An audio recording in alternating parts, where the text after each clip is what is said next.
way that he has an excuse to put military into the cities is if there's like an extreme emergency. What happened January 6th? January 6th was an extreme emergency, and he didn't call in the military then. But here, he pulls in and there's no excuse for it. There's no excuse for it. So I was asking so I can kind of gauge what everybody else was saying, because what people think may be happening isn't actually happening. There's a lot of lying going on with this administration. You can't trust shit they say or trust any numbers that they bring to the public. You have to actually talk to those who work in that, like in certain fields or work in politics, to really get the full scope of what's going on.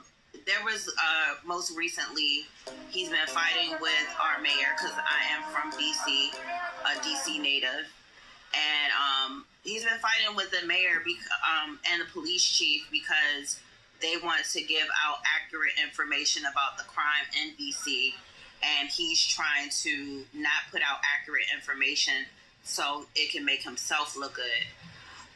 What's happening is our constitutional rights are just not being are just not being put forth at all, or not being considered. You have a lot of unlawful searches that are going on. They're even confiscating registered guns and taking them away.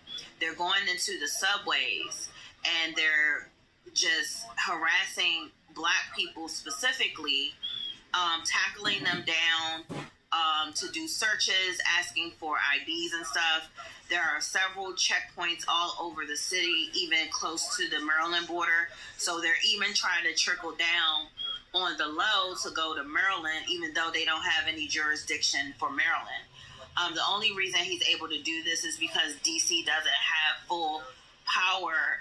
DC works a little bit different than everywhere else, because we don't have representation in Congress and we are not a state.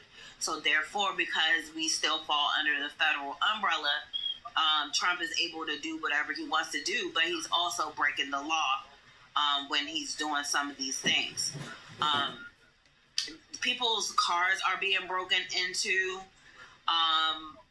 without any warrants or anything like that.